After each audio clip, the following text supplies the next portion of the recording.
Launchpad, vous le savez, c'est cette séquence où Marouane El Fites nous invite chaque semaine pour nous faire découvrir les coursives de Station F, ce plus grand campus de start-up d'Europe, à travers ses récits. Bonjour Marouane. Bonjour.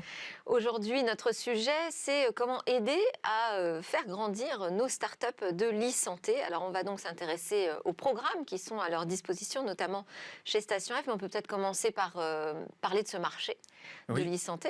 Oui, en plus, je vais parler d'une agitation. Il y en a toujours, mais cette semaine, il y a eu pas mal de faits hyper importants qui ont agité le secteur, et notamment dans la nuit de lundi à mardi, heure américaine. Microsoft qui a annoncé sa deuxième plus grosse acquisition de son histoire.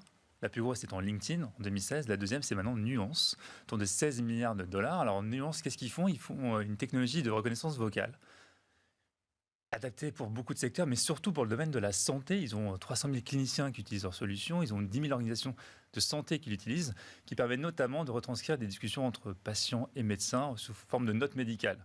Microsoft rachète ça pour 16 milliards. Ça montre tout l'intérêt qu'il y a derrière. Et puis selon pas mal de rapports, le secteur de la santé sera l'un des plus gros consommateurs en matière d'intelligence artificielle. D'accord. C'est aussi une part importante. Je disais que les Français étaient pas mal placés dans le French Tech 40. French Tech 40, startups comme Alan, comme Doctolib, que tout le monde connaît.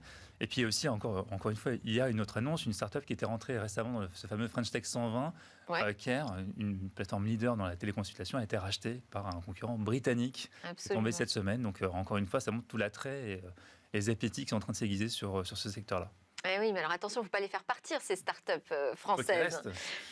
On en a déjà un peu parlé dans Smart Tech, mais c'est bien de rappeler le distinguo entre ce qu'on dit être de l'e-santé, de la biotech. Ce n'est pas exactement les mêmes domaines. Oui, il y a e-santé, medtech, biotech. Alors, parfois, ça se mélange. On va quand même avoir des frontières hyper... E-santé, c'est santé connectée, pour faire simple. Santé connectée, c'est l'ensemble des technologies, applications, bases de données qui vont permettre de faciliter l'accès aux soins, la consommation de produits sanitaires.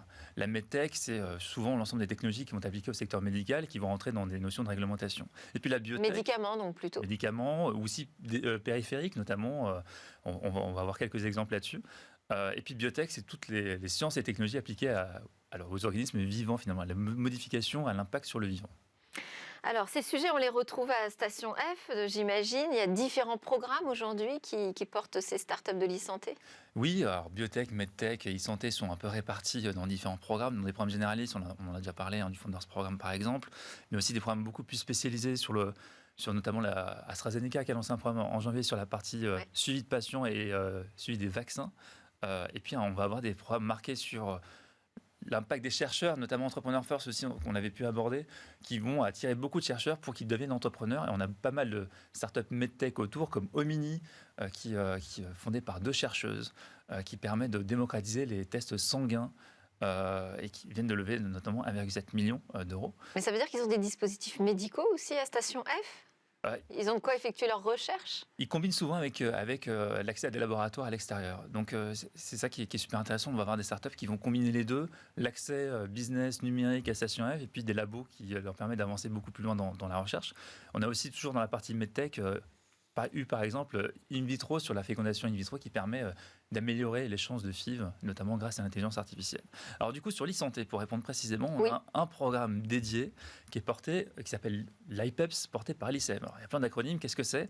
L'ICEM, c'est l'Institut du cerveau et de la moelle épinière, qui est basé à la Pitié-Salpêtrière, donc juste à côté de Station F, beaucoup de chances qu'on soit à côté. Alors l'ICEM est une fondation d'utilité publique qui a été fondée il y a près d'une décennie, basée du coup à la Pitié, qui va comprendre des centres de recherche avec près de 600 chercheurs, techniciens, ingénieurs qui vont travailler notamment sur les maladies du cerveau, les maladies de la moelle épinière, neurodégénératives notamment aussi, Parkinson, Alzheimer, tétraplégie, paraplégie par exemple, sont des domaines qui sont traités là-bas. L'ICM, cette fondation, va aussi avoir une partie pépinière incubateur qui s'appelle l'IPEPS, incubateur pépinière pour Paris-Salpêtrière, qui va contenir 3 antennes finalement, biotech, medtech et e-santé. La partie e-santé est à Station F et on va avoir pas mal de super startups dans ce domaine-là. Et l'autre partie, les 2 autres parties sont à l'Institut?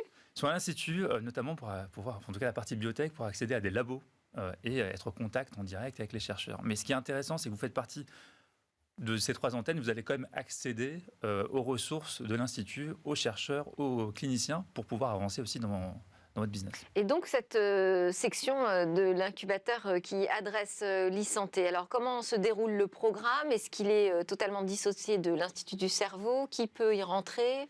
Alors, il est lié, il est très lié. Effectivement, ils vont répartir les startups en fonction des thématiques. Certaines startups ont besoin d'être... C'est eux qui font leur sélection déjà de startups? C'est eux qui font leur sélection, en effet. Et puis, ils vont se baser sur différents critères pour voir s'ils peuvent les aider, notamment la question du positionnement médical. Lorsque vous commencez à avoir une technologie, une proposition de valeur, se pose la question du moment où vous allez devoir le placer dans le parcours de soins du patient. Et donc là, vous allez travailler avec des chercheurs et des cliniciens de l'ICM qui vont pouvoir vous aider à positionner votre proposition de valeur. Il va aussi y avoir la question des réglementations. Tous les secteurs de la tech sont assez spécifiques, celui de la santé l'est encore plus, et la question des réglementations. Et donc l'ICM va aussi vous aider, la IPEPS va vous aider à prendre le bon chemin en matière de réglementation. On a une formation là-dessus? Il y a sans doute le bon cheminement vers les bons organismes qui vont vous aider à certifier vos solutions. Et puis troisième enjeu, et sur lequel l'incubateur va beaucoup aider, sur la question de la monétisation. On parlait la semaine dernière du facteur clé de la monétisation pour les solutions open source. En matière de santé, c'est aussi fondamental et aussi très particulier. La France est un pays où les patients ne payent pas leurs soins, par exemple. Donc, comment vous allez trouver votre modèle économique? Et donc, le réseau de l'IPEPS, ça va vous permettre d'être en contact avec des mutuelles, avec des labos, des industries pharmaceutiques et des biotech qui vont vous permettre de trouver un modèle, soit en co-développement, soit en distribution. L'avantage d'être à Station F, c'est que toutes ces startups travaillent ensemble et avec un écosystème plus large, j'imagine. Oui, vous allez pouvoir, on a eu pas mal de startups de ce programme qui ont pu travailler avec d'autres acteurs et d'autres programmes sur place, notamment en matière technologique.